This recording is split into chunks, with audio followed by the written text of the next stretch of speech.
السلام علیکم ناظرین، کیسے ہیں؟ مجھے اللہ رب العزت کی ذات سے قوی امید ہے کہ آپ لوگ بخیر و عافیت ہوں گے۔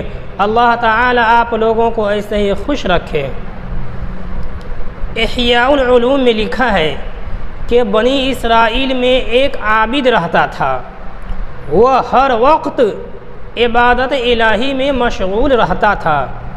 ایک مرتبہ ان کے پاس چند لوگ حاضر خدمت ہوئے اور کہنے لگے، حضرت، یہاں ایک ایسی قوم رہتی ہے جو ایک درخت کی پوجا کرتی ہے۔ اگر ہو سکے تو ان لوگوں کو اس درخت کی پرستش سے کسی طرح روک دیا جائے۔ یہ سن کر ان کو غصہ آیا اور کلہاڑا کندھے پر رکھ کر اس درخت کو کاٹنے کے لیے چل دیے۔ راستے میں انہیں شیطان ایک بوڑھے آدمی کی شکل میں ملا۔ اس مردود نے ان سے پوچھا، جی آپ کہاں جا رہے ہیں؟ انہوں نے کہا، فلاں درخت کو کاٹنے کے لیے جا رہا ہوں۔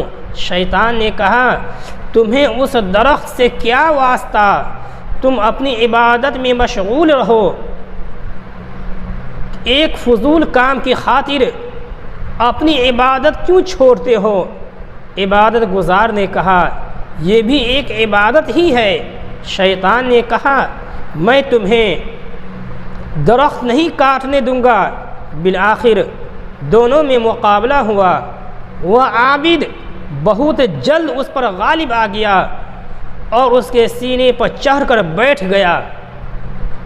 شیطان نے اپنے آپ کو بے بس دیکھ کر ایک اور چال چلی۔ اچھا ایک بات سن، عابد نے اسے چھوڑ دیا۔ شیطان کہنے لگا کہ اللہ نے تجھ پر فرض تو نہیں کیا، تیرا اسے کوئی نقصان بھی نہیں ہے، آپ تو اس کی پرستش بھی نہیں کرتے۔ اللہ کے بہت سے نبی آئے، اگر اللہ چاہتا تو وہ کسی نبی کے ذریعے اس کو کٹوا دیتا۔ اس لیے میں یہی کہتا ہوں کہ تو اس کو کاٹنے کا ارادہ ترک کر دے۔ لیکن عابد نے عزم صحیح کے ساتھ کہا کہ نہیں، میں تو اس کو ضرور کاٹوں گا ہی۔ یہ سن کر شیطان نے پھر اس سے لڑائی شروع کر دی اور وہ عابد پھر عزم صحیح کی برکت سے اس کے سینے پر چڑھ بیٹھا۔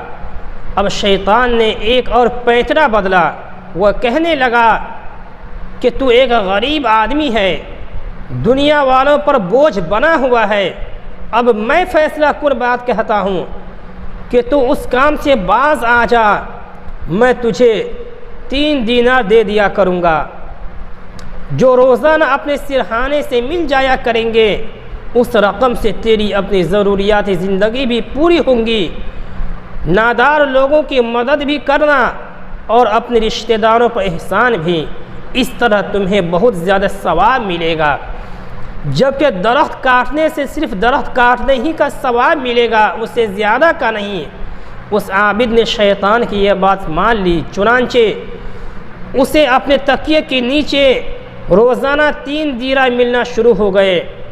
چند دنوں کے بعد وہ دینار ملنا بند ہو گئے تو اسے پھر شیطان پر غصہ آیا اور پھر سے کلہاڑا اٹھا کر اسی درخت کو کاٹنے کے لیے چل دیا۔ راستے میں وہی بوڑھا ملا اور پوچھا کہ اب کہاں جانے کا ارادہ ہے؟ عابد نے کہا کہ اسی درخت کو کاٹنے کے لیے جا رہا ہوں۔ اس بوڑھے شیطان نے کہا کہ تو اس کو نہیں کاٹ سکے گا۔ چنانچہ پھر دونوں کے درمیان جھگڑا ہو گیا۔ اب کی بار وہ بوڑھا غالب آ گیا اور عابد کے سینے پر چڑھ گیا۔ عابد نے حیران ہو کر اس سے پوچھا، کیا بات ہے کہ تو اس مرتبہ مجھ پر غالب آ گیا؟